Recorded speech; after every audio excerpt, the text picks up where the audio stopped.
ഗോയിസി charging സ്റ്റേഷനിൽ എങ്ങനെയാണ് ഓല scooter charge ചെയ്യുന്നതെന്ന് നമുക്ക് നോക്കാം. അപ്പോൾ ഇതിൽ റേഞ്ച് എത്ര ഉണ്ടെന്ന് നോക്കാം. ഇപ്പോൾ 51%, 76 കിലോമീറ്റർ നോർമൽ ഓടാനുള്ള റേഞ്ച് ഇതിനകത്തുണ്ട്. നമുക്കിപ്പോൾ താക്കോൽ ഓഫ് ചെയ്തിട്ട് ഡിക്കി തുറക്കാം. ഡിക്കി തുറന്നിട്ട് ചാർജർ സെറ്റ് ചെയ്യാം.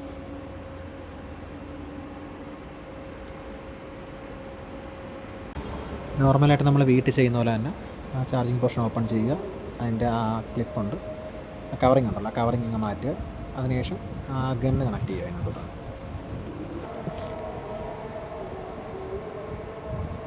ഓക്കെ, ഗണ്ണ് കണക്ട് ചെയ്ത് നല്ല ടൈറ്റിൽ വെക്കുക.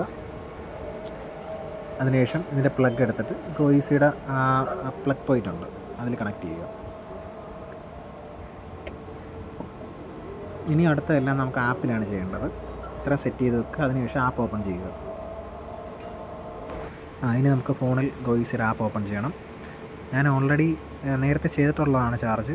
അപ്പോൾ അതുകൊണ്ട് ഞാൻ റീചാർജ് ചെയ്തിട്ടുണ്ടായിരുന്നു. 100 രൂപക്കാണ് റീചാർജ് ചെയ്തത്. അത് മതിയാവും ഒരാഴ്ച ഓടാനൊക്കെ.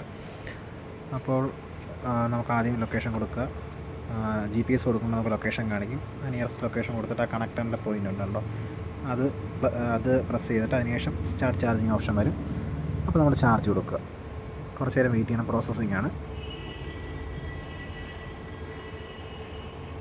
പ്രോസസ്സിംഗ് ആണ് വീണ്ടും.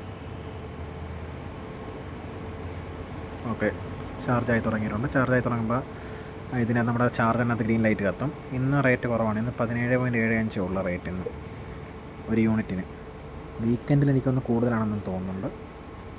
കഴിഞ്ഞ ദിവസം വീക്കെൻഡിൽ ഒരു ശനിയാഴ്ച ഞാൻ ചാർജ് ചെയ്യാൻ വന്ന സമയത്ത് 24 സംതിങ് രൂപയായിരുന്നു ഒരു യൂണിറ്റിന്. ഇപ്പോൾ ചാർജ് കയറി തുടങ്ങിയിട്ടുണ്ട്. പക്ഷേ ഇങ്ങനെ കയറുമ്പോൾ ഉള്ളതെന്ന് വെച്ച് കഴിഞ്ഞാൽ നമുക്ക് എസ്റ്റിമേറ്റ് ടൈം കാണിക്കുന്നില്ല, എത്ര നേരം കൊണ്ട് ഫുൾ ചാർജ് ആവുമെന്ന് കാണിക്കുന്നില്ല. ചാർജിങ് സ്റ്റേഷൻ തന്നെ എങ്ങനെയാണ് നമുക്ക് ചാർജ് ചെയ്യേണ്ടതെന്നുള്ള രീതിയിലൊക്കെ എഴുതി വെച്ചിട്ടുണ്ട്. പിന്നെ ചാർജിങ് സ്റ്റേഷൻ പൊളിയാണ്.